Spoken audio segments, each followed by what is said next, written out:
Então,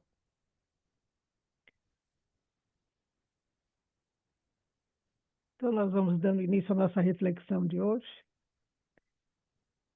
agradecendo aos nossos mentores, aos mentores do Mestre, que Aqui. estão sempre conosco, nos orientando, nos ajudando, nos inspirando, protegendo a nossa reflexão para que tudo corra bem, na harmonia, no respeito, e que possamos adquirir novos conhecimentos através das reflexões que serão feitas.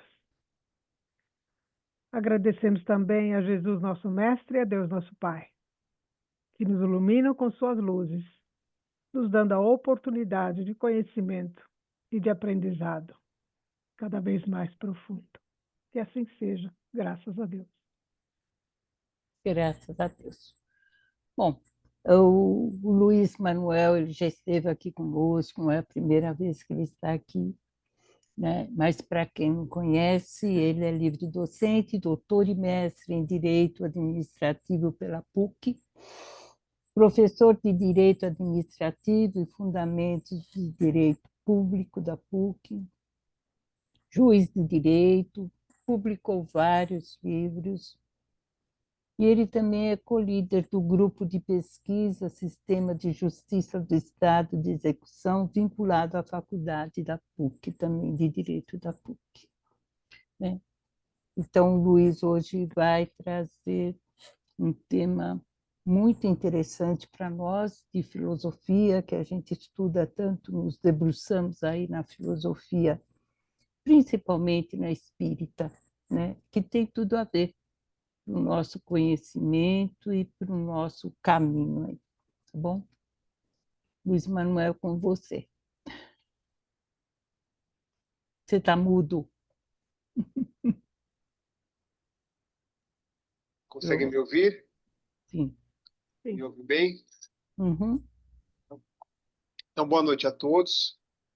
Primeiro, eu cumprimento aqui a Eliane, que fez o contato e mantém o contato comigo, né? Que fez o convite.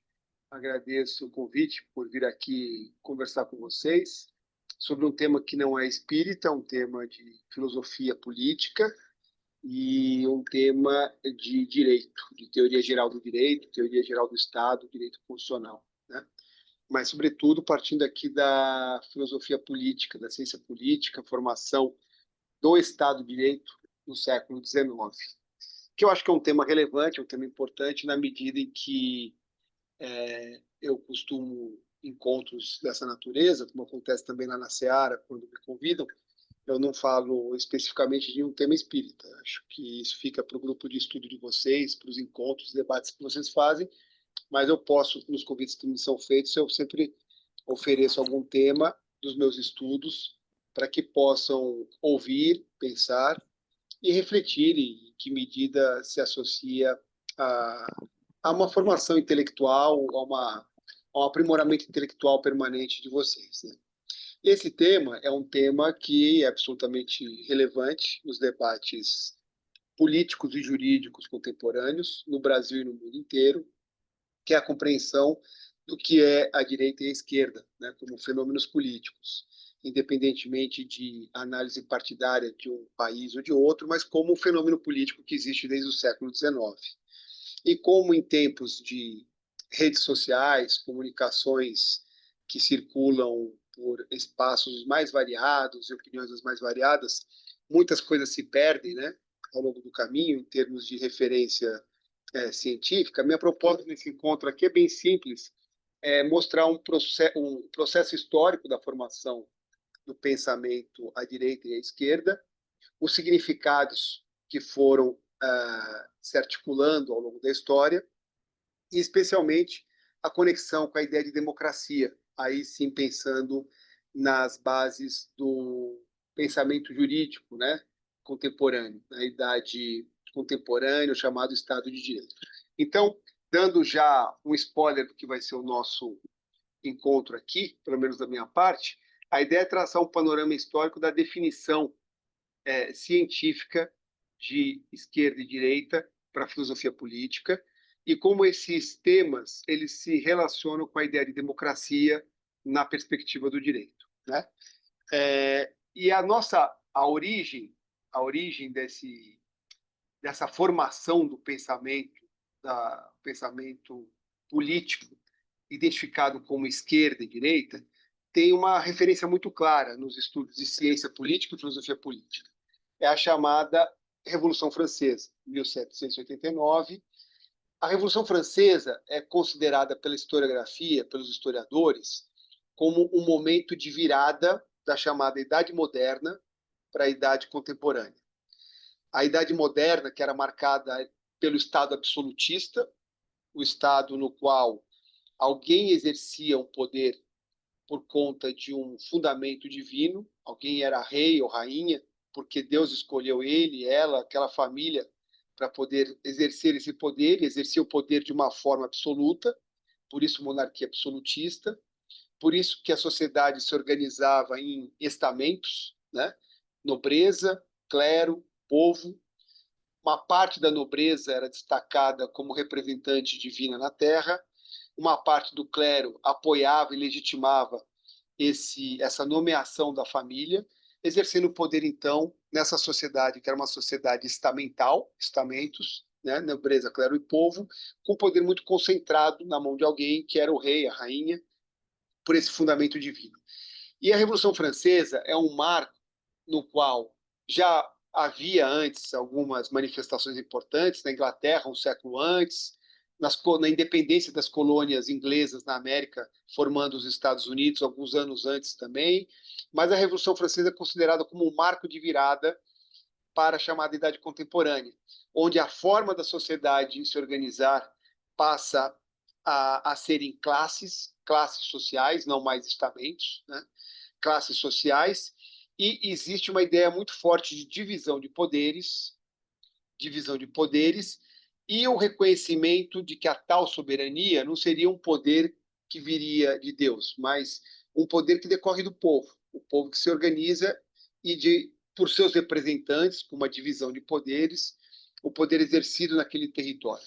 Então, de uma forma bem complexa, a passagem da Idade Moderna para a Idade Contemporânea envolve diversos fatores sociais, a sociedade não é mais estamental, é em classe, político-jurídica, não tem mais o Estado absoluto, mas um Estado que é dividido nos seus poderes, legislativo, judiciário, executivo, onde há um equilíbrio de força entre esses poderes, e uma organização na qual se afirma que a legitimação do poder, a chamada soberania, não é mais de Deus, mas sim o fundamento é o próprio povo, né?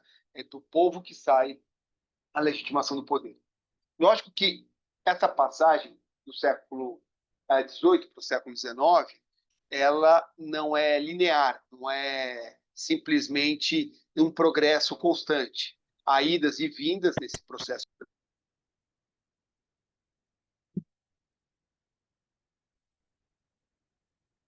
Você está sem som, Luiz Manuel, novamente. Pronto, voltou? Voltou. Então, tá. Então, esse processo de mudança do século XVIII para o século XIX, o que se chama da Idade Moderna para a Idade Contemporânea, acontece com essa transformação da sociedade, essa transformação da organização do Estado, dividido em poderes, a, a narrativa da soberania passa a ter por pressuposto o poder do povo, né? E, muito importante ainda, a afirmação de direitos. É nessa época que vem a afirmação de direitos, os chamados antes direitos naturais, que os filósofos discutiam quais seriam os direitos naturais dos seres humanos, que, aliás, Allan Kardec, no seu livro, ele, uma pessoa muito letrada, muito culta, ele aborda as leis naturais, né? Quando ele está falando das leis naturais, é diante daquela tradição do pensamento iluminista, de identificar quais são as leis inerentes, os direitos inerentes aos seres humanos, né? Quando ele, lá no Livro dos Espíritos, trata dessas leis naturais, ele está falando disso, e ele trata ali das principais, justiça, igualdade, que eram muitos desses direitos naturais, leis naturais, também pensados por esses iluministas. Mas a idade contemporânea, o Estado de Direito, ele passa por essa ideia de tomar alguns desses direitos e afirmá-los nas suas constituições. eles viram, então, direitos postos, direitos positivados, né? Eles deixam de ser direitos simplesmente naturais do debate da condição humana para serem direitos afirmados na própria Constituição. Então, é um processo muito complexo, que envolve muitas dimensões, e que, ao longo do século XIX, tem idas e vindas constantes, né? A própria França, que é o marco dessa passagem, com a Revolução Francesa, ela, pouco depois, tem o golpe de Napoleão, que assume o poder como um verdadeiro soberano, um imperador. Ele se auto-intitula imperador. E ele fica no poder até 1815. 1815, que ele perde poder, que há um golpe dentro do próprio golpe que ele já tinha dado, e se estabelece ali uma tentativa de Estado de Direito, que depois, alguns anos à frente, volta a ser uma monarquia com traços mais absolutistas. Depois, mais à frente, uma monarquia constitucional nesse modelo de Estado de Direito. Aí o sobrinho de Napoleão, ele é eleito e no final do mandato ele dá um golpe e se torna ali um imperador também, que vai até 1870. 1870 é que a França volta de novo a ser uma monarquia constitucional, como naquela passagem do século pós-Napoleão. Então, é um período muito turbulento, assim, um período de 100 anos, mais ou menos, com idas e vindas, né? Por isso que o progresso dificilmente ele é linear, ele se dá de uma forma circular, com muitos passos adiante e depois muitos passos atrás, dando a verdadeira impressão de um retrocesso. E é nesse curso de transformação do Estado absolutista para o Estado de Direito, né, que aparece a primeira vez, historicamente, a discussão sobre esquerda e direita. E aí, o meu propósito aqui é fazer uma análise contextualizando com essa formação do Estado de Direito, em alguns momentos, seguindo adiante, mostrando ao longo do tempo como essas noções vão se formar, em outros momentos, voltando um pouquinho atrás, para a gente poder ver algumas variações do próprio conceito. Mas iniciando, então, por esse marco histórico da Revolução Francesa, da passagem da monarquia absolutista para as monarquias constitucionais ou então as repúblicas, né? Acho que isso também é um ponto importante entender quando a gente fala da passagem da monarquia absolutista para o chamado Estado de Direito. Esse Estado de Direito se apresentava por uma de duas formas possíveis: ou uma monarquia constitucional, e um bom exemplo é a Inglaterra, até hoje é uma monarquia constitucional, ou então na forma de uma república, né, como foi ali a formação dos Estados Unidos da América, e como ao longo do século XIX, século XX, muitos países se encaminham para se constituírem na forma de uma república, né, seja com presidente ou com primeiro-ministro, mas uma forma republicana, de alteração de poder. Mas, de todo modo, monarquia constitucional ou república são os dois caminhos possíveis que se abrem no horizonte nessa passagem da Idade Moderna para a Idade Contemporânea, do Estado absolutista para o Estado de Direito. Nesse momento de transformação, na Revolução Francesa, ali nos primeiros instantes, é formada a chamada Assembleia dos Estados Gerais, que depois vai mudar o seu nome para Assembleia Constituinte, para trazer a primeira Constituição numa ideia de passagem de monarquia absolutista para uma monarquia constitucional. E nesses primeiros debates da Assembleia dos Estados Gerais, depois a Assembleia Constituinte, para aquele presidente ali que se posicionava, presidente da Assembleia, conduzindo os trabalhos parlamentares, os debates sobre a mudança de regime, as novas leis, a alteração do que precisava passar ali a França naquele momento, houve ali uma aglutinação quase natural por identidade de grupos, né, por afinidades, de grupos que eram a favor de uma mudança significativa da forma de organização da sociedade, né? E esse grupo era um grupo que defendia o fim dos estamentos, nobreza, clero e povo. Era o grupo que defendia os direitos naturais serem afirmados como direitos positivos.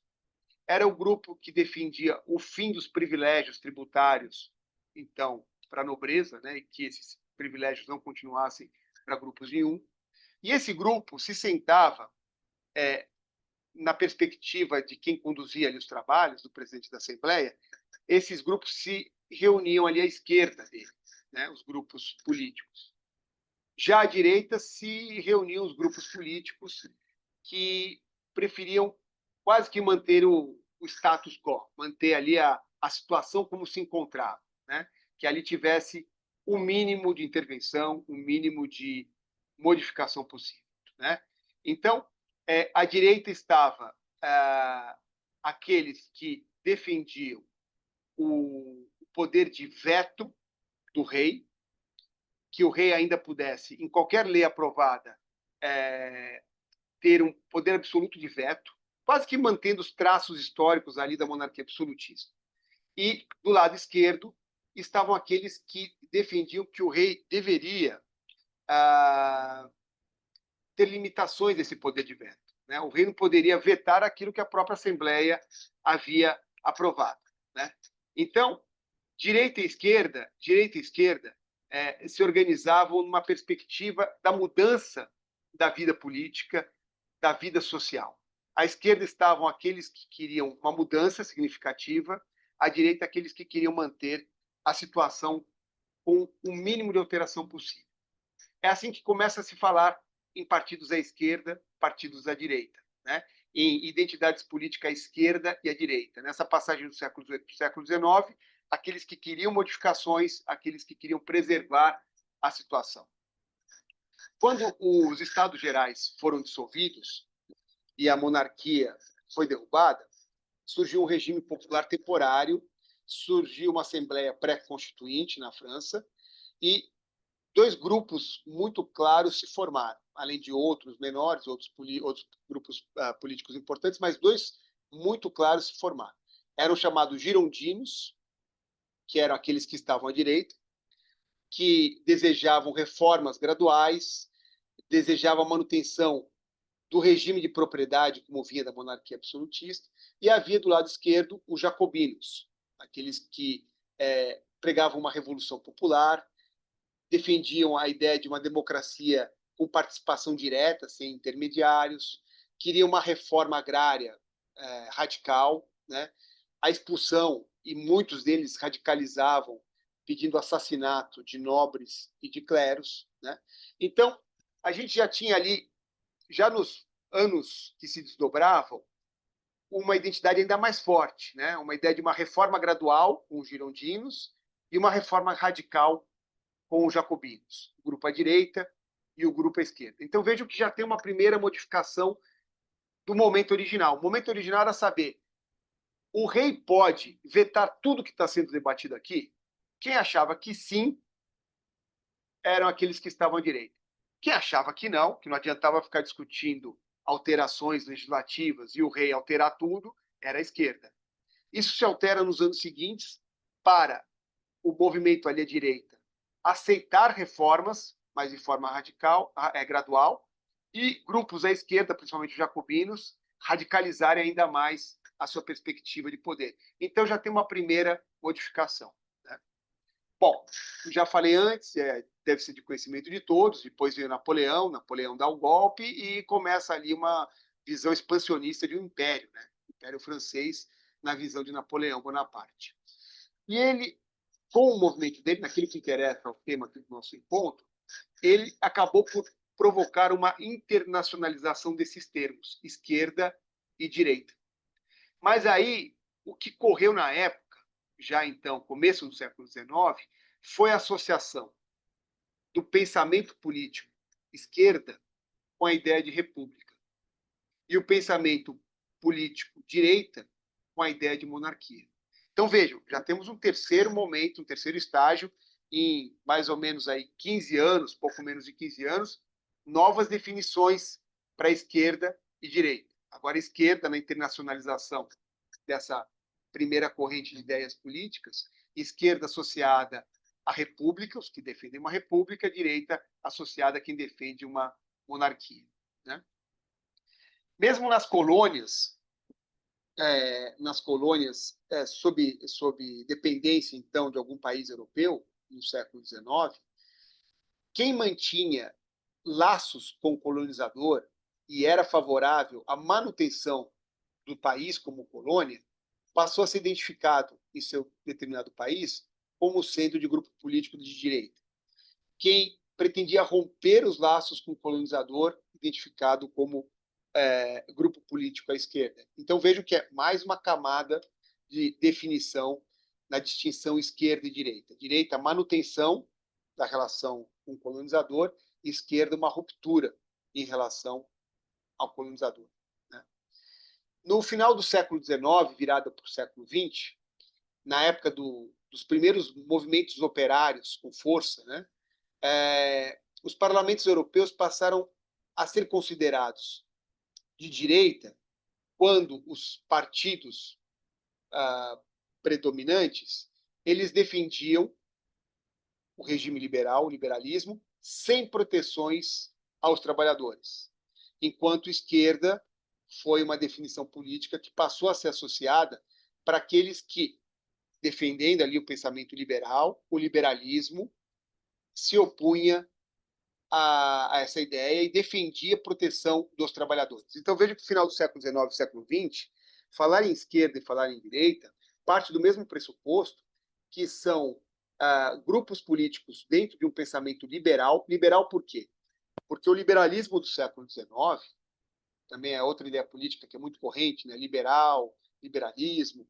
O liberalismo do século XIX, resumindo, houve muitos liberalismos, mas resumindo assim como um tronco principal, foi um movimento político de oposição à monarquia absolutista que eu estou falando desde o início.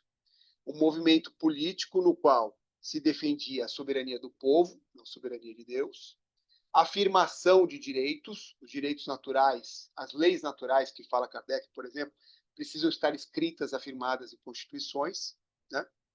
E a divisão de poderes como uma forma de contenção dos excessos de um monarca absoluto.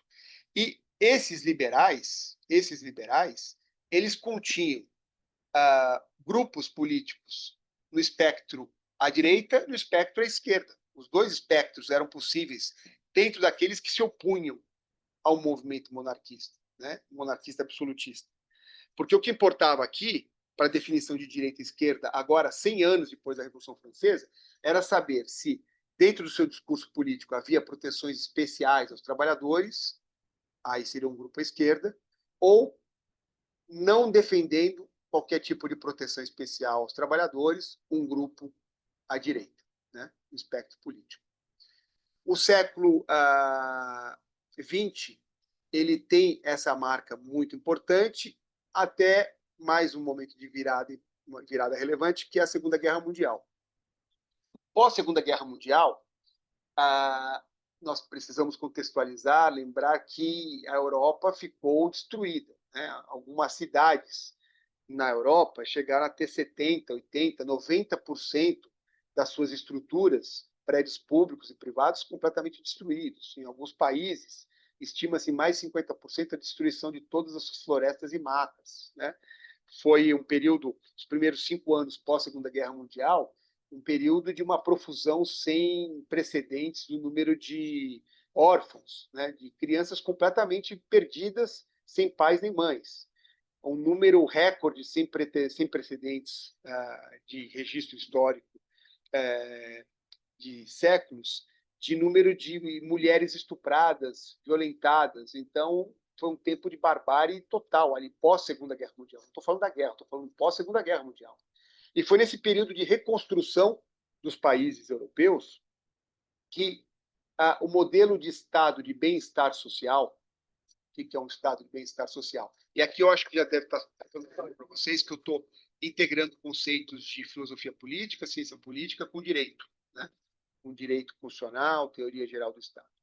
Mas o que é esse modelo de Estado de bem-estar social? Um modelo de Estado de direito em que direitos sociais são afirmados, direitos dos trabalhadores, direitos de proteção às crianças e adolescentes, direitos de proteção em relação aos idosos, então a previsão de aposentadorias, a previsão de seguro saúde, seguro por doença, por acidente de trabalho, ideias que já estavam no final do século XVIII, já havia no final do século XVIII, mas que tomam muito vigor pós-Segunda Guerra Mundial na identificação de um Estado, que é o Estado de bem-estar social. Né? E esse Estado de bem-estar social, que foi o caminho dos países, principalmente do oeste europeu, porque muitos países do leste europeu se associaram ao comunismo, mas os países que não se associaram ao comunismo, eles se estruturaram nessa forma de bem-estar social. Os Estados Unidos, que são identificados como um exemplo máximo de país neoliberal, com mínimo de proteção, intervenção do Estado e tudo mais, pós 1930, a quebra da Bolsa de Nova York, ele se configura com um modelo de Estado de bem-estar social. A mudança desse modelo de Estado de bem-estar social nos Estados Unidos acontece na década de 70. Então, os Estados Unidos também viveram um momento de Estado de bem-estar social. E por que eu estou falando tanto dele, do Estado de bem-estar social? Porque pós-Segunda Guerra Mundial passa a ser um novo fator de identificação de esquerda. Né? Então, pensamento à esquerda, grupos políticos à esquerda são aqueles que se alinham a essa proposta de Estado de bem-estar social, que o Estado assume para si compromissos em legislação trabalhista, concessão de aposentadorias, assistência social, pensões e outros benefícios em situação de pessoas de grande vulnerabilidade, de doenças, de acidente do trabalho. Então, esse conjunto de amparo promovido pelo Estado é o que vai dar a identidade desse Estado de bem-estar social, e é a partir daí que a gente tem uma nova definição de pensamento à esquerda abarcando esse grupo. Né?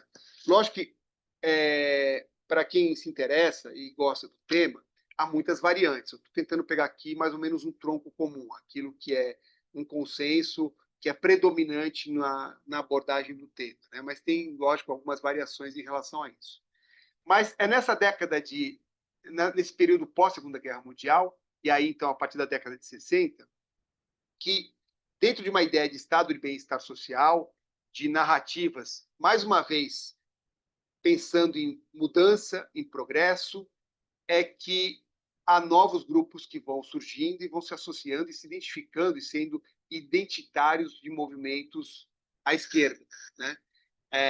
São as pautas progressistas na cultura e nos costumes. Né?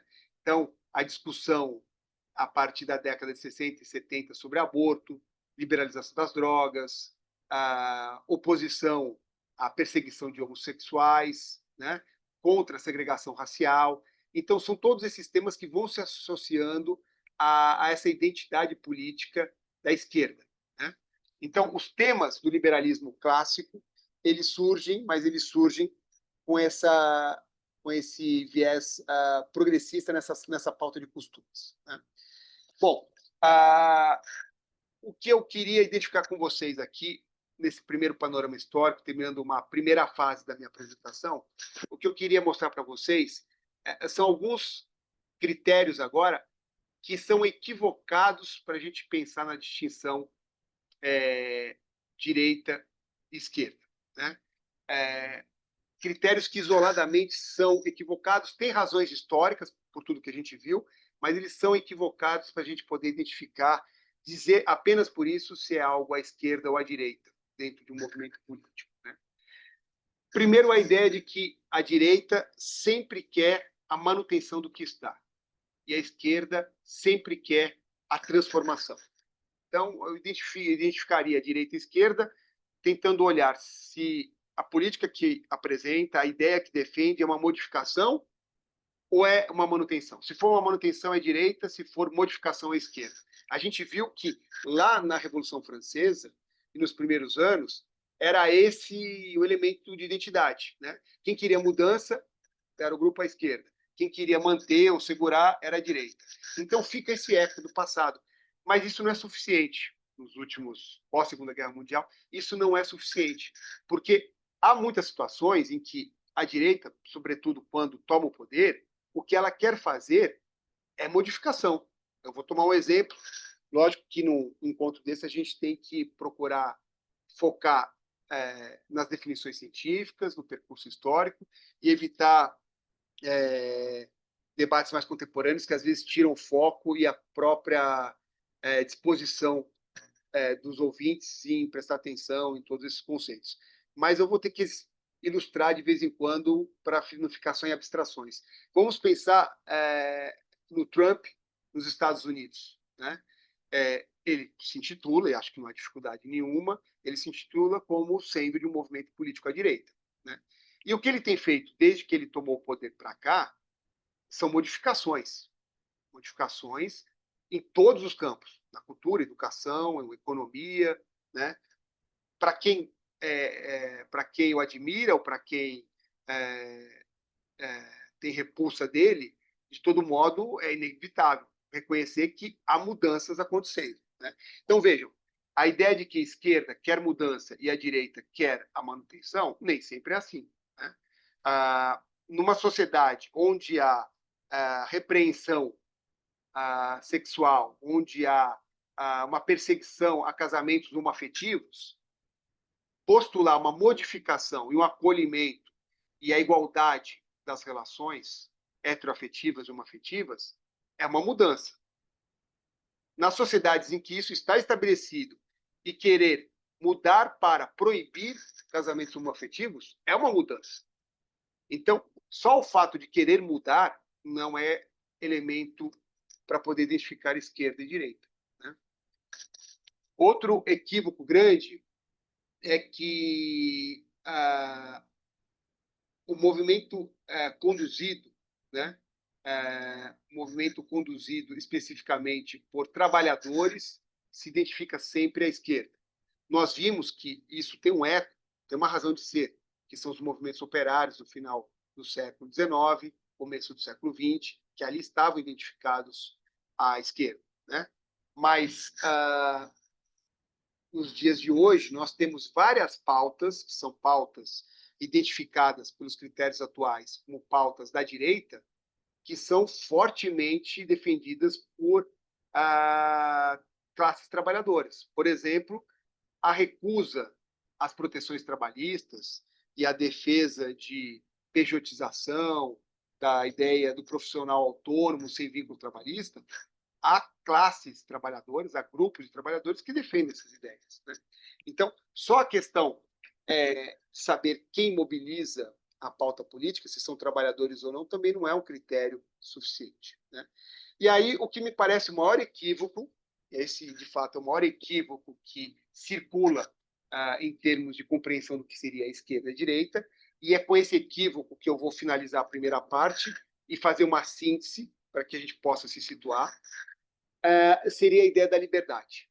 Então, de uma forma muito superficial, muito rasa até em algumas situações, se afirma que a direita é em favor da liberdade e a esquerda seria contra a liberdade porque defenderia uma intervenção estatal.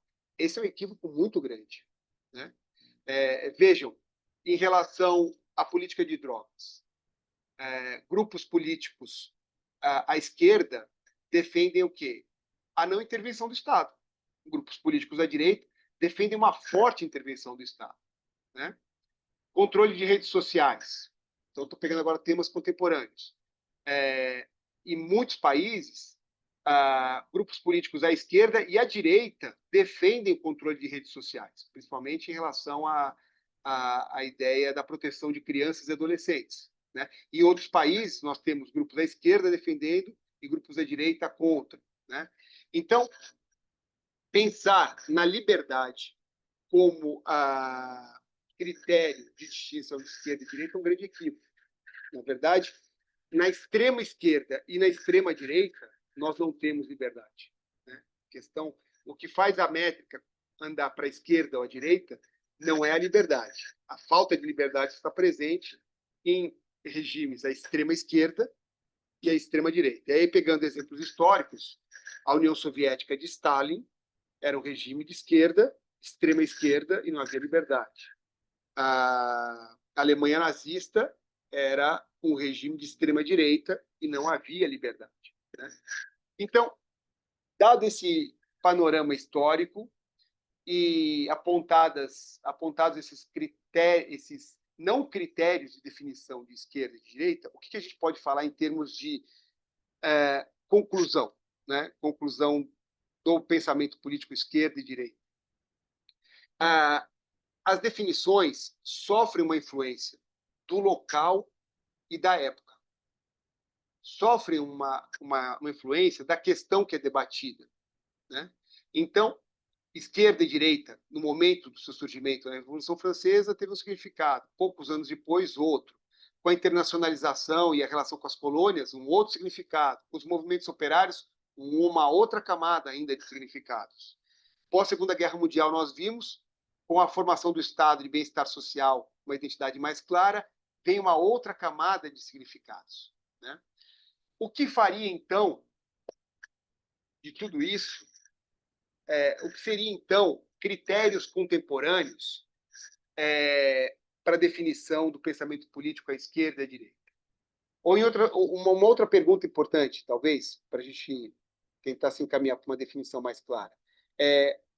O que seria um elemento presente em movimentos mais variados e que ganhou um corpo mais claro pós-Segunda Guerra Mundial para identificar esquerda e direita, né? E aí, o aspecto que me parece importante e que é o mais destacado pela maioria dos cientistas políticos, filósofos políticos, é a igualdade. A forma como se lê a igualdade. Então, aqui eu vou, na sequência, explicar um pouco sobre isso, mas já adiantando que a compreensão disso não tem por propósito estigmatizar ninguém no sentido de se preocupar mais, se preocupar menos. É uma definição, é um critério, né? E cada qual pode ter os seus motivos para ter identidade em relação a esse critério. Mas é o critério igualdade e não o critério liberdade que vai ser o principal elemento definidor percebido em todos esses movimentos diferentes, mas mais fortemente pós-Segunda Guerra Mundial, para se entender a esquerda e a direita, né? Antes de falar sobre a igualdade, a essa altura, acho que uma pergunta que é importante, que talvez muitos se façam, que é normal quando eu falo desse tema, que a pergunta surge em algum momento, diante de tanta transformação na definição do curso da história, seria útil ainda pensar em esquerda e direita? Muitas pessoas se perguntam isso, mas é tanta confusão, é tanta perspectiva diferente, seria útil ainda pensar em esquerda e direita? E aí tem um cientista político aí contemporâneo de Portugal, que é o Rui Tavares, que ele traz uma ideia que me parece muito interessante. Falar em esquerda e direita e tentar entender do que se trata, compreender o processo histórico, mais o que significa na contemporaneidade esquerda e direita, é importante como uma bússola, tal como uma bússola para quem anda numa floresta, num deserto. Você tem que ter uma ideia, onde que é o norte, onde que é o sul, onde que é o leste, onde que é o oeste, né? É uma referência de direção. Agora, uma referência de direção, eu não estou dizendo que a verdade, a libertação e o bem-estar inequívoco e único existe só para o norte. Uns podem querer ir para o sul, outros vão para o norte, né? Mas é importante eu ter uma bússola, saber para onde eu estou indo, né? Do que se trata. Então, essa distinção esquerda e direita é uma distinção que permanece relevante porque é uma distinção de bússola política, de bússola jurídica, porque as leis são produzidas, o Estado é desenhado de acordo com essa bússola. Então, vamos voltar ali para a Segunda Guerra, pós-Segunda Guerra Mundial. Olhando aquele estado de destruição, aquele estado de ausência absoluta do Estado, com números alarmantes de órfãos, de estupros e violências as mais diversas contra as mulheres, de cidades destruídas em suas infraestruturas em 70%, 80%, pessoas sem moradia, sem alimento, sem trabalho, sem ofício. Acabou a Segunda Guerra Mundial, no dia seguinte ninguém foi trabalhar, semana seguinte ninguém foi trabalhar. Estava tudo destruído, né? Dentro de um contexto desse, eu tenho que saber que Estado que eu quero construir, qual modelo de Estado que eu preciso para esse contexto histórico. Então, saber construir, identificando o que se quer, é algo importante. Estados Unidos, pós-quebra da Bolsa de Nova York, como eu falei para vocês, e muitos já devem conhecer o processo histórico, número recorde de suicídios, né, de pessoas desempregadas, filas assim enormes para que as pessoas pudessem pegar pão e sopa para se alimentar, famílias todas em desespero por ausência mínima de comida, tal. Que política de Estado que se vai desenvolver? Não. Então, cada época, cada contexto histórico, saber o que se quer e num debate social o que se pretende fazer significa ter uma bússola na mão para dizer não, aqui eu entendo que seria adequado para o nosso país se organizar em políticas à direita, seria adequado em definir políticas públicas à esquerda.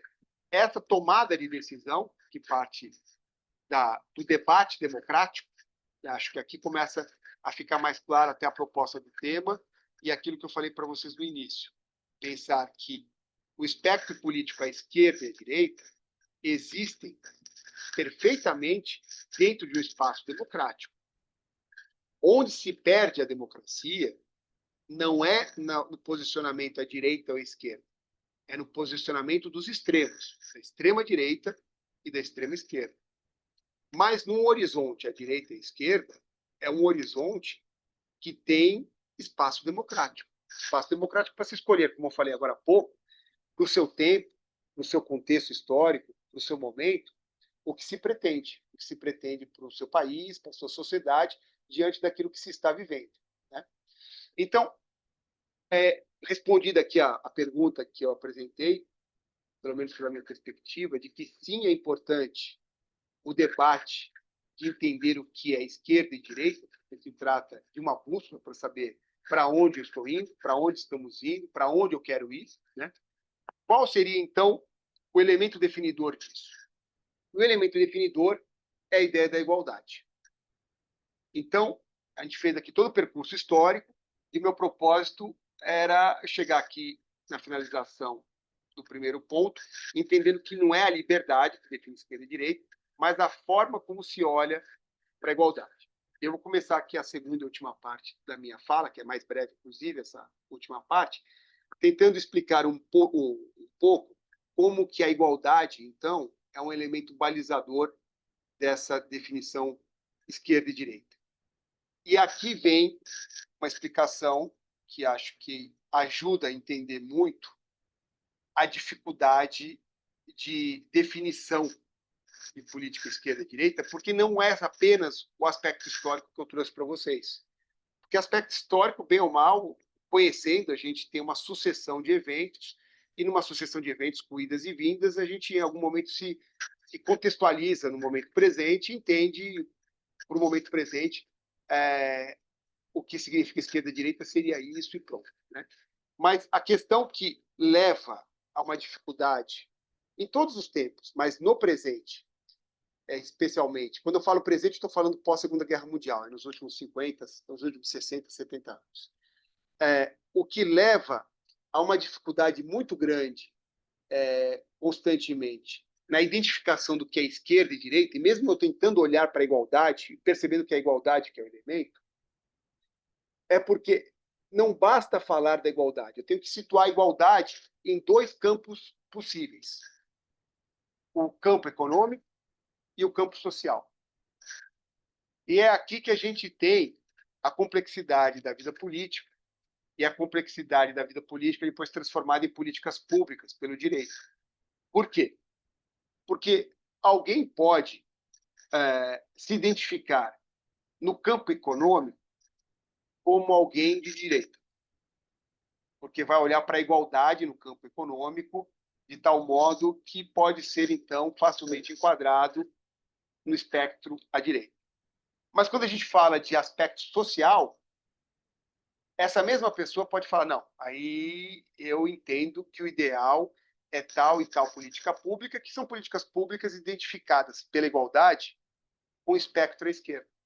Então, isso é absolutamente possível. Né? A pessoa, numa lista de 10 políticas públicas, se interessar por 7, dessas 7, 5 são tipicamente de esquerda, 2 são de direita, no sentido econômico. No sentido social, se identifica ali com 5 políticas públicas, 4 são de direita, mas tem uma que é de esquerda. Então, é esse o fator que gera muitas vezes uma confusão conceitual na contemporaneidade. Não basta eu saber que a igualdade é a métrica entre direita e esquerda, como já vou explicar na sequência, mas é preciso entender que muitas vezes a confusão que nós incorremos é uma confusão que nós incorremos porque no campo econômico a gente pode ter um posicionamento que se identifica com a direita ou com a esquerda, e no campo social com outro espectro político, né? Então, eu vou dar aqui alguns exemplos e eu espero que com eles fique mais claro. Quando eu falo no aspecto econômico, isso pós-Segunda Guerra Mundial, como a situação vai se redefinir. No aspecto econômico, quando se fala em identidade política à esquerda, existe uma ideia de redução da desigualdade. Então, por isso que a igualdade é sempre a métrica, né? Uma política à esquerda, no aspecto econômico, tem uma preocupação muito grande com redução de desigualdade. Então, políticas públicas que procurem interferir em valores de salários, políticas públicas que procurem interferir em relação à distribuição tributária, são políticas associadas à esquerda porque visam redução da desigualdade nesse aspecto. À direita, a igualdade é vista no sentido de, não no sentido social, mas no sentido do indivíduo, o indivíduo como célula elementar da vida social. E, mais uma vez, aqui, eu queria que isso fosse compreendido como definições científicas e não como elogios ou ofensas a um grupo ou outro, né? São formas de se ver. Então, alguém no aspecto econômico, identificado no espectro político da direita, vai entender que esse conjunto de medidas do Estado para redução da desigualdade não se justifica, porque as pessoas já são iguais por natureza, porque há percursos próprios de cada qual, que o mérito tem que ser um elemento valorizado em relação a essa vida econômica, então não deve haver essa interferência. Mas vejam, não é o grau de intervenção. Lógico que no aspecto econômico, para reduzir desigualdade, a gente tem que ter um certo grau de intervenção. Mas eu tenho que ter um Estado também ativo, isso é conhecido até mesmo pelos neoliberais. Eu tenho que ter um Estado ativo que faça intervenção focado na eficiência, e entendendo que desigualdades são próprias do ser humano, que mérito é um fator muito relevante na vida econômica e que a eficiência deve ser o norte para a condução das políticas públicas econômicas, né? Então, a ideia de uma redução de desigualdade, uma preocupação muito grande com a desigualdade, uma política econômica à esquerda, a compreensão de que a desigualdade faz parte da vida em sociedade e que as políticas econômicas devem se direcionar para a promoção do mérito, promoção da eficiência, fazem parte aí de políticas públicas à direita no aspecto econômico. Mas aí no aspecto social, a igualdade volta, como teve, né? E volta nessa mesma equação, né?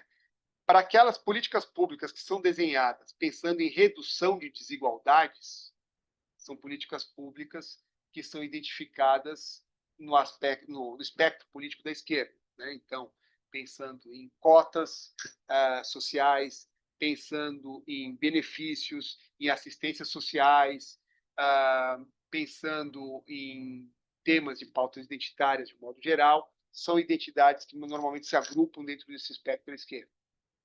Entendida a igualdade como, mais uma vez, algo inerente à sociedade, inerente ao ser humano, e que há uma necessidade de não haver essa preocupação com essa intervenção em relação à desigualdade, políticas públicas à direita. Por isso que é perfeitamente possível alguém afirmar, por exemplo, bom, no aspecto econômico, eu sou a favor de uma menor proteção trabalhista, porque engessa muito a dinâmica econômica, e eu sou a favor, então, de uma política mais focada na eficiência, na contratação livre. Aí, quando se fala, por exemplo, em políticas de combate ao racismo, a pessoa tem uma identidade muito própria. No aspecto social, então, tem que ter políticas claras de Estado, de conscientização e de combate ao racismo. Então, vejam, nesse exemplo que eu estou dando, a pessoa acolhe uma proposta de uma política pública do espectro da direita e uma política pública social, uma econômica da direita, e uma política pública social da esquerda, né? Então, essas composições são absolutamente possíveis. Se a gente fosse aqui, se eu quisesse aqui com vocês fazer uma brincadeira de listar 10 políticas econômicas e 10 políticas sociais e perguntar a vocês se vocês são a favor ou são contra, dificilmente alguém iria gabaritar nas 10 econômicas e nas 10 sociais mostrando o mesmo espectro político. Em alguma, a pessoa pode até, das 10 econômicas, 7 são à esquerda.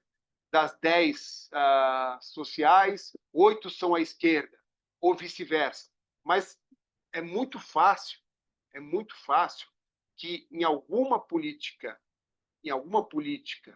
pública, seja ela no campo econômico ou no aspecto social, quando eu falo aspecto social é no sentido bem amplo, tá? Eu fiz aqui essa é uma abordagem de aula que eu falei, tenta seguir um tronco mais comum sem a gente detalhar alguns aspectos. No campo social, estou falando de educação, cultura, artes, de um modo geral, vida social mesmo, né? A forma como as pessoas se relacionam, né? Tudo aquilo que diz respeito ao campo econômico no sentido estrito do termo. Então, é muito difícil alguém gabaritar todas as políticas públicas econômicas e todas as sociais na mesma métrica de igualdade, achando que a redução da desigualdade está presente em todas elas, ou que é natural que haja desigualdade e que é natural, então, que não haja essa política pública, e aí se identificando como direito.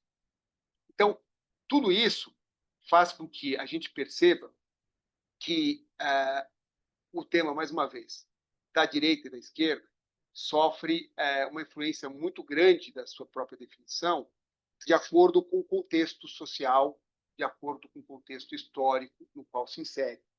Mas que a compreensão e se dedicar a compreender é importante para se entender como uma bússola. E aí, voltando lá, aqui me encaminhando aqui para o final da minha fala, esse compromisso que eu fiquei com a Eliane de não passar de 1 hora, é muito importante entender que mesmo no seu primeiro instante, na origem da discussão, na origem da definição de esquerda e direita, era importante como uma bússola, aquele que fazia parte ali da Assembleia Constituinte na Revolução Francesa, pós-Revolução Francesa, ou no curso da Revolução Francesa, melhor dizendo, saber se iria se aliar aos girondinos ou aos jacobinos, se iria defender uma pauta ou outra, tentar entender aonde naquela Assembleia iria se sentar, à direita ou à esquerda, né?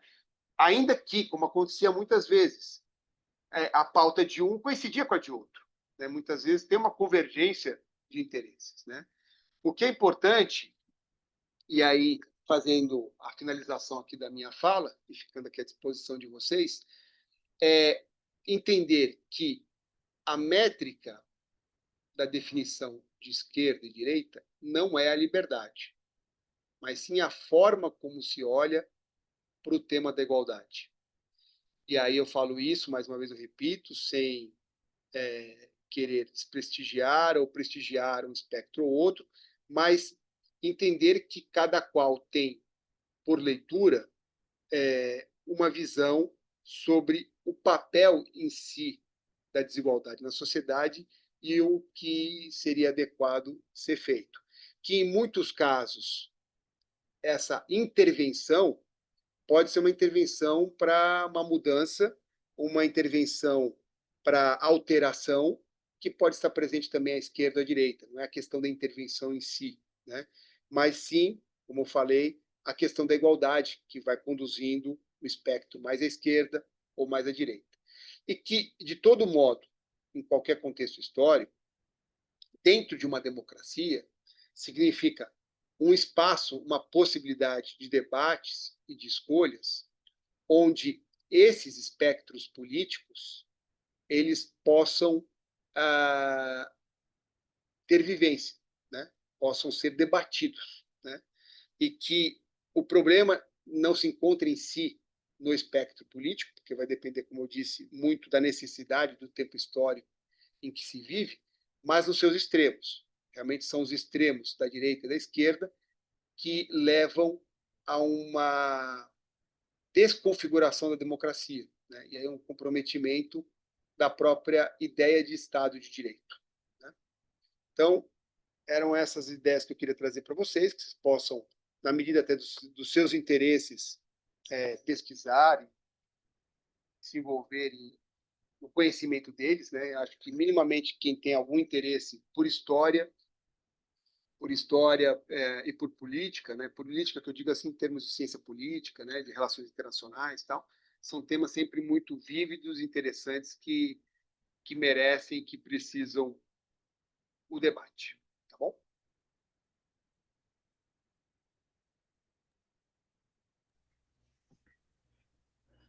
Boa noite. Posso falar? Pode. Gabriel, né? Não, Isso. Hum, Estava com dificuldade para entrar, eu te mandei uma mensagem aí, viu, Elaine? Mas agora consegui, tá, tá? tá bom. Então, nossa, esse tema do espectro da direita e da esquerda realmente está muito confuso, né, Luiz Manuel? Eu gosto muito quando você fala em camadas. Eu uso esse termo também quando eu converso com amigos, com família, e com os colegas, né? As camadas culturais, as camadas políticas, a camada de cada um, sabe?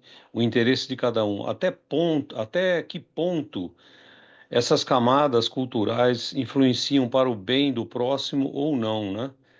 Porque a gente vê hoje no mundo o mundo polarizado, né? Muito polarizado. Eu tô conseguindo ser ouvido aí pelo pessoal? Sim, Tá. E essa polarização, ela pode ser boa por um lado, mas ela escamoteia um monte de identificações que a gente precisa ter, né? Para onde vai esse espectro político, né? Porque polarização tá ligada a muitas paixões políticas, né? E é isso que os poderosos gostam, na minha opinião, né? Enquanto que as decisões de bastidores eles vão tomando para onde vai o país e para onde vai as decisões e os interesses deles, a orbe, né, a horda social fica discutindo e polarizando, e isso está gerando um monte de inimizades dentro de família, dentro de colegas de serviço, né? Alguém está ganhando com isso, viu, Luiz Manuel? Com certeza, viu? Você veja, por exemplo, hoje, né, nós temos aí, ao longo da história, né, o fascismo tem muitas facetas foi escamoteado, né? Pelos bastidores. Hoje não, hoje o fascismo está escancarado. A direita está ganhando em vários países do mundo e ela está se mostrando a verdadeira face dela, como ela é violenta e como que ela quer mudar as regras do jogo democrático em todos os países onde ela entra. Então está escancarada, ela está à vontade e está manipulando mentes para dizer que ela que tem razão, usando as redes sociais. Eu vejo o quadro dessa forma hoje, né? Por exemplo, que nem você fala, né? É muito difícil ter uma identificação do que é de esquerda e de direita, hoje, dependendo do que você está decidindo, seja como cidadão eleitor, né? Seja como poderoso, né? Eu acho que tem que se ver quem está no poder, qual o interesse dele e o que ele quer difundir, né? Esse é o problema, entendeu? Há, na minha opinião, ideias de gente progressistas dentro da política, mas há ideias de gente extremamente conservadora, onde os interesses são apenas de um grupo. Eu, particularmente, detesto essa ideia liberalista de igualdade. Igualdade para como? Igualdade para os mesmos? Isso aí, para mim, é voltar para a monarquia, entendeu? Igualdade é só para alguns? Igualdade é um conceito universal e humanitário, é para todos. Então, essa discussão dessa aula de hoje, nossa, eu ia até meia-noite, até 1 da manhã discutindo, viu? Ai, ai. Ó, veja, ó, só mais um exemplo. Veja a Constituição de 88 do Brasil. É a Constituição mais social de toda a história do Brasil. É a mais social de todas. E o que a direita quer fazer e está fazendo hoje no Congresso? Destruir os pontos sociais da Constituição. né? E está conseguindo isso mexendo com mentes, né? Precarização do trabalho, uberização do trabalho, e fazendo com que brasileiros acreditem que isso é melhor. Eu consegui o pouco que eu tenho, a minha casinha, o meu carro e o meu terreno, com a CLT. Não foi com precarização de trabalho e nem uberização de trabalho, né? E os caras querem mostrar para todo mundo que seja empreendedor, seja você. Empreendedor de que jeito? Se você ganha $3 por hora, não tem fundo de garantia, não tem para comprar uma casa e não tem nada. Isso aí é um movimento que está destruindo o, o, o bem-estar social no mundo. E eles querem isso. Eu tenho esse foco de pensamento, sabe? Tudo bem.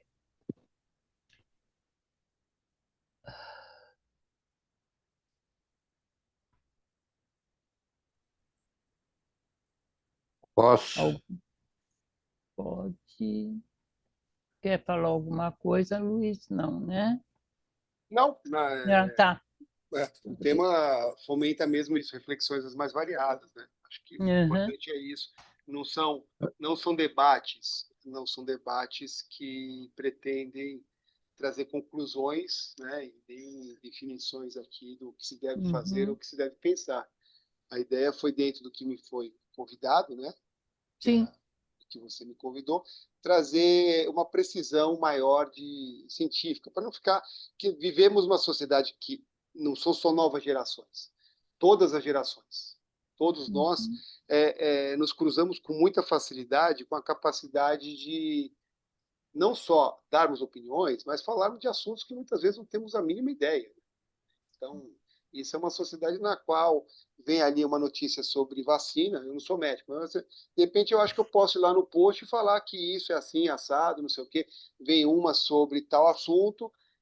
Vejam, é diferente sobre cada assunto, desenvolver um pensamento crítico e refletir sobre isso. A outra é sobre cada assunto a pessoa se sentir capacitada de tomar posições públicas e né, de forma muito forte, como se não tivesse ali um curso de ciência, de história, de empenho mesmo acadêmico na produção de definições, né? E esse é um tema que suscita isso, né? Então, o propósito foi esse, trazer só alguns nortes, né? Servir só como uma bússola para que cada qual possa pensar e fazer seus estudos posteriores a respeito do tema e fazer suas descobertas também. Já aconteceu, eu tenho um grande amigo meu de infância que temos visões bem distintas no campo político, né? E uma vez conversando com ele sobre um determinado assunto, envolvia esporte, na verdade, sim, a importância, o papel do esporte na sociedade, na educação, tal. Ele começou a definir algumas coisas, tal, tal, tal, tal. E aí ele viu que o que ele estava falando e o que ele defendia era o contrário daquilo que, como rótulo, ele se auto-identificava, né? E aí ele começou a brincar comigo, a gente começou a dar risada disso, tal. E então, muitas vezes, temos afirmações até mesmo precipitadas a respeito de certas perspectivas que passam por essa ideia de já termos opinião sobre tudo, até sobre aquilo que a gente mal conhece, né? Isso. Quando, na verdade, é até curioso, porque dentro de um campo de pessoas que se identificam com a doutrina espírita, seria algo até bem diferente o caminho a ser feito, né? Ao invés de já aceitar dogmas, ou já repetir dogmas tão precipitadamente, parar para estudar, para refletir, para ouvir uma ideia que é uma ideia que parecia quase um sacrilégio, quase uma ofensa, ouvir e de repente perceber que não é tão incômoda assim, né? E que nesse processo de ouvir e pensar, sem querer já se Sim. posicionar de pronto, ouvir e pensar, tem um processo de modificação, de aprendizado que é muito importante, né? Acho que isso é o Uhum. que vale. Isso aí. Miriam, quer falar alguma coisa? Eu até quero, na minha simplicidade simplória. Se O você Davi disse, que ergueu a mão, né? se você Tá, disse já. que, Ele baixou. se você falou lá que o ponto principal é a igualdade, E se nós estamos falando de ética, ou até dentro do espiritismo, vai chegar um momento, se eu vou realmente pautar pela igualdade, vai chegar um momento que não seria nem esquerda e nem direita. Seria simplesmente uma igualdade para todos, sem distinção de esquerda ou direita, porque o que eu quero para mim, eu quero para o outro. Não importa se eu sou da esquerda ou se eu sou da direita. Isso é uma hipótese que talvez um dia aconteça, né? É uma esperança muito grande de todos nós para um futuro melhor. E aí não teria esquerda ou direita, teria aquilo que é melhor para todos. Eu acho que essa história de esquerda ou direita ficaria sem sentido. Porque a partir do momento que você pode ser, de alguns pontos, ser da esquerda e alguns pontos ser da direita, vai chegar um momento que, se você realmente começar a refletir sobre a vida, o mundo, você vai chegar ao consenso e falar: não, pera, o caminho é esse, não tem esquerda ou direita, é esse o caminho. Como ideal de vida em sociedade, não tenho dúvida, né? A questão, por isso Sim, que eu falei, em algumas passagens eu reforcei bastante essa ideia, é, e aí utilizando até o que você está trazendo, Miriam, você fala, vai chegar um ponto em que se chega, um ponto onde, para se chegar num ponto, eu tenho que saber para onde que eu estou andando, mais ou menos isso.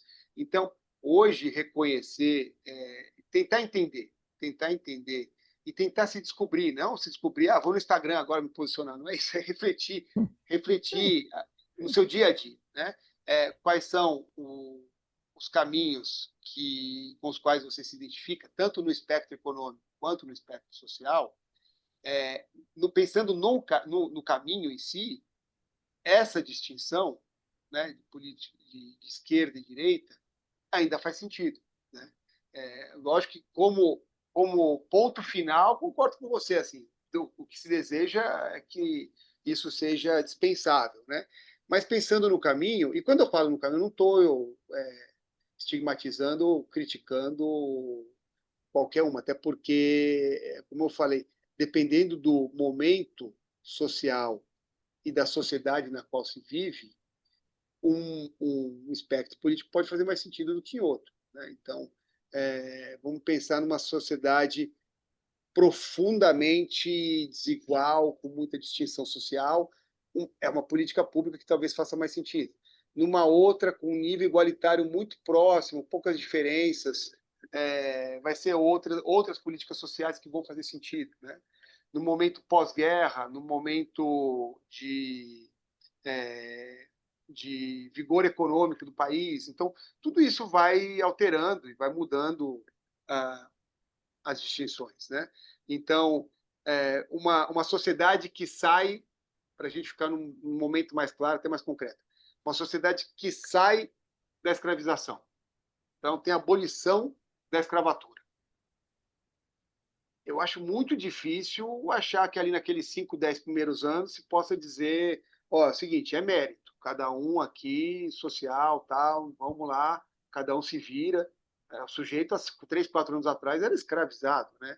Então, dependendo, então, da sociedade, da experiência da sociedade, dependendo da época em que se vive, é que entender, tanto no aspecto econômico quanto no social, que há caminhos que lidam de forma diferente com a igualdade, é algo importante, né? Tão importante quanto pegar aqui o fundo de tela, por exemplo, aqui do Paulo, é um fundo de tela aqui que parece que de um parque, ou de um... Você está no meio do parque, você for lugar, onde que é a saída? Onde que é a entrada? Para onde que eu quero ir? Para a direita, para a esquerda, né? Então, placas de direção, né, bússolas, são importantes. Então, eu acho que dispensar a compreensão do fenômeno não ajuda, né? Mas entender que o fenômeno por si também ele tem essa complexidade, porque eu posso me identificar mais com os elementos, mais com outros, e isso não significa que essa distinção seja pouco importante, Miriam, mas significa que eu consigo me reunir em termos de grupo de pensamento, né? Do que eu quero para a sociedade no momento que eu vivo, no local que eu estou vivendo, que seria mais adequado, e manter o espírito crítico. É o que eu falei, eu posso entender dentro de um num determinado país, vamos imaginar, estou na Suíça e vivo ali dentro de uma identidade de um grupo político no espectro da esquerda. E aí vem sempre novas pautas e políticas que tem uma hora que eu falo, não, mas aqui não faz sentido. Não há essa necessidade, né? Não há motivo para reduzir isso. Não tem como ter uma interferência tão grande, né? Então, entender não significa aderir a um lado ou outro cegamente, mas significa, justamente como critério, como bússola, manter o espírito crítico no próprio grupo que você mais se identifica. Não sei se foi claro em relação a isso. Então, por exemplo, de 10 políticas econômicas, 7 são da direita e eu me identifico nelas. Social, 7 da direita e eu me identifico nelas.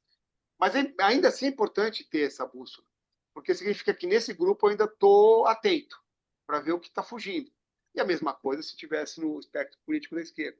Então, a própria manutenção do espírito crítico depende disso, de perceber essa bússola. Sim, eu até entendo, mas às vezes também penso que se você não é ser radical, é ser, talvez seja um pouco mais de consenso, não tanto contraditório, né? O fato de você, por exemplo, jogar nos dois times. Você está dizendo isso, você pode ser, em 7 eu posso ser da direita, em 3 eu posso ser da esquerda. Sim? Então, não fica, para mim, não fica uma coisa que tenha um consenso, porque eu estou dividida, Não, entendeu? sim, tudo bem, mas o Estou importante é você dividida. saber para onde você está olhando. É isso. Sim, eu concordo, mas essa divisão eu acho que atrapalha. Somos todos assim, no sentido, hoje, entendeu? Hoje. Não tem uma outra forma de ser por causa desse mundo confuso que a gente tem. Um fala isso, outro fala aquilo, então uma hora você está achando que aquilo é bom, daqui a um tempo já não é mais bom, é porque surgiu outro e assim vai. E o mundo muda muito rápido e está confuso. E isso não ajuda em nada a gente tomar um rumo que seja mais certo e mais correto, entendeu? Obrigada. Virginia. Paulo, Olá, boa noite, Luiz. Boa noite, Paulo. Tudo bem? Talvez a minha pergunta seja um pouco boba, mas enfim, é isso que me veio à mente agora. Então, se eu vou fazer esse mix, como você colocou, né? Às vezes ideias da direita, às vezes ideias da esquerda. Na realidade, eu estou definindo o meu caminho. Então, não seria o centro, né? O equilíbrio entre as duas partes. É, não o centrão, o centro, Sim, sim, sim. A gente não está falando de política concreta, a gente está falando de ideias políticas. ideias. Isso. Não seria mais lógico eu estar encaminhando e observando naturalmente, né, os aspectos direita e esquerda, mas construindo esse caminho. Então, eu sou do centro. No caso, eu estou até me lembrando aqui do Aristóteles, né, que fala que a virtude está no meio. Sim, Então, sim. entre as ideias conflitantes, eu vou buscar o melhor, né? Ou, se quiser, eu vou buscar lá o Hegel para lembrar tese, antítese e síntese, né? Que é o que está faltando, de certa forma, né? No diálogo, no mundo, né? Então, a minha pergunta é a sua apreciação nesse sentido. Se é isso exatamente que você está colocando, ou se não tem muito sentido essa colocação, né? É, é, em relação à compreensão e ao posicionamento dessas políticas públicas de um modo geral, me parece que é praticamente insustentável se pensar numa perspectiva de centro o tempo todo, né? Na verdade, quando se fala em centro, é justamente porque você é centro-direita ou centro-esquerda, porque você está combinando definições. Mas é mais ou menos como assim: ou você olha para a direita ou você olha para a esquerda. Não tem como você não olhar para cima, né? Aí não se encaixaria essa ideia aristotélica aí do meio do caminho, virtude, porque não é disso que se trata.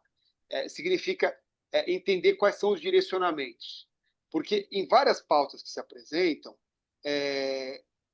um posicionamento você tem que ter. Um posicionamento você tem que assumir. Então, por exemplo, vamos falar de relacionamento homoafetivo. Então, o reconhecimento pelo Estado da legitimidade do relacionamento homoafetivo. Ou se é a favor, é contra. Não dá para dizer eu sou de centro. Entendeu? Então, uma posição tem que se adotar, né? Em relação a uma reparação histórica de grupos étnicos, né? Então, o quanto numa determinada sociedade no Brasil, negros, além de escravizados, por gerações seguintes, pós-escravidão, sofreram e sofrem o estigma dessa brutalidade que foi a escravidão no Brasil. Então, políticas de ressarcimento histórico, como cotas sociais, cotas em concursos públicos, ou se é a favor ou se é contra, né? Não tem como ficar no centro, né? Então, quando a gente fala mais em centro, é mais por uma composição de, em cada política pública apresentada, econômica, social, você se posicionar, né? Trabalho infantil. Trabalho infantil, olha, trabalho infantil, acho que a partir dos 12 anos, cada um faz o seu contrato do jeito que quer, o Estado não tem limite. Não dá, até 16 não pode, 16 a 18 é aprendiz, tem um limite de carga horária, 8 horas. Todas essas questões, nesses exemplos que a gente está tratando, de educação, cultura, vida social, trabalho, um posicionamento você precisa ter. A questão toda é tentar entender, dentro desse conjunto todo, se eu estou olhando para um lado, se eu estou olhando para o outro, né? E sem estigma para o lado que você está olhando, mas entender para onde você está olhando. Até para chegar no final do dia, né? E entender que, olha, tais e tais. No campo social, descobri que no campo social eu me identifico como a esquerda, e no campo econômico eu me identifico à direita, né? Ou vice-versa, né? Ou me identifico à direita, mas eu tenho sim uma crítica muito forte a tal e tal ponto, que talvez sejam os pontos que levem à extrema-direita, e aí se perde a democracia. Ou a mesma coisa, por outro lado, se leva à extrema-esquerda e se perca também a democracia, né?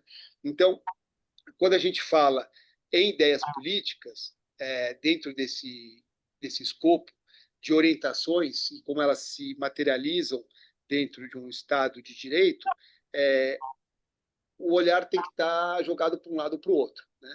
O final pode-se falar eu sou centro-direita ou centro-esquerda por conta dessa contabilidade, mas não que seja possível em cada um desses pontos não ter posição. Tá. Eu sou de centro-direita ou centro-esquerda, querendo ou não. Sim, sim, exatamente. Depende da época, né? Por isso que eu te falei, depende muito de contexto histórico, né? O centro só não dá, é preciso centro-esquerda ou centro-direita, depende. Depende do. Vai depender muito do que está falando, da pauta econômica, da pauta social, né? Sim, sim. Tá, correto. Tudo bem. Obrigado. Sidney? Pelo que percebi, historicamente, há sempre uma alternância nessas polaridades de esquerda e direita. Foi isso que eu compreendi, ou Luiz Manuel? Desculpe. Teve uma alternância muito forte da definição histórica, né? Num primeiro momento, ser esquerda ou ser a direita significa ser a favor que o rei derrube tudo que a gente está votando ou ser a favor que o rei altere. No momento posterior, vai até ali para Napoleão a ideia de aceitar ser submisso à colônia ou não ser aceito pela colônia. Final do século XIX significava lutar por pautas trabalhistas ou não lutar por pautas trabalhistas. Então, a definição esquerda e direita foi passando no curso do tempo por elementos que centralizavam muito um estigma de um estigma. lado e de Agora, outro. Isso, em todos eles, e é isso que fica muito claro pós-Segunda Guerra Mundial, em todos eles há um elemento que ora está meio enrustido, ora está mais claro, que era o tema da igualdade. Então, voltando lá na origem, né? Legal. Romper com a ideia dos estamentos. Então, romper com as ideias dos estamentos é a intenção de reduzir as desigualdades naquele aspecto social. Não tem sentido. Nobreza, clero e povo, 3 grupos que não se comunicam, cada qual no seu espaço necessariamente. Tem que ter uma interação, então a gente tem que fazer isso. Já para o grupo à direita, naquele momento histórico, significava, não, é assim que é a ordem natural de Deus, é assim que está, assim fica. Você nasceu, nobre, você vai ser nobre. Você nasceu no povo, nasceu no povo. Tinha pouca mobilidade. Lógico que alguém do povo podia entrar no baixo clero, né? Tinha uma pequena mobilidade, não era completamente estanque.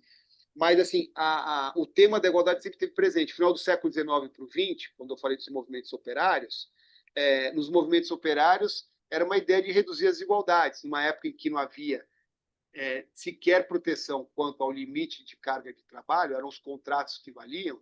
Então, a pessoa desesperada, precisando comer, alimentar a família, está aqui, você vai trabalhar nessas minas de carvão 7 dias a semana, 18 horas por dia. É pegar ou largar, né? Então, quando vem os movimentos operários, estão questionando o que é desigualdade. A, o, o dono da empresa ele tem um poder de barganha diferente do empregado, né? Então, a questão da igualdade sempre esteve presente. Mas, lógico que, mais uma vez, eu digo, pensar nisso em cada momento histórico e em cada sociedade tem um sentido completamente diferente. Hoje, 2025, agosto, se esse mesmo encontro se desse na Noruega, fôssemos todos nós noruegueses, teria outro sentido. Outro sentido porque, eventualmente, eu, juiz, e fulano, porteiro, estudamos na mesma escola, enfim, tem outras percepções, né, sobre a importância de políticas públicas tratando da igualdade nesses campos. A base da pirâmide sempre vai estar jogando para um lado ou para o outro, né? Ela Isso, não seria uma. Tá. O que é o interessante da doutrina com o progressismo, né? A ideia de progressismo, né? Ela nunca, ela não fecha uma questão nem de um lado nem de outro, porém sempre visando o progresso como um todo, né? Quer dizer, é aquilo que você falou, de acordo com a maré, ela vai estar olhando para um lado, olhando para o outro, de acordo com a necessidade daquele momento, para atender essa base da pirâmide de uma maneira Isso. quase que E igualitária. o propósito da compreensão desse tema da aula, mais uma vez eu insisto, não é que se chega ao final e se diga Sim, somos todos de esquerda ou somos todos de direita, não é isso. É se entender o que define cada qual para se sim. pensar em relação ao que acontece no nosso entorno e conseguir mais ou menos separar umas casinhas, as políticas econômicas e sociais, se elas estão mais no espectro, mais em outro, para poder se entender, como falou aqui a Miriam, nesse mundo tão confuso que a gente vive, é justamente nesse mundo tão confuso que a gente vive, tentar entender para onde os seus atores estão rumando, né? Estão caminhando. Viu, bom, Luiz, quando você fala, né, que a liberdade é o ponto comum e principal de todos esses movimentos, A igualdade, igualdade, Igualdade é, social. isso, igualdade. a igualdade, mas também você citou a liberdade como um ponto comum, não foi?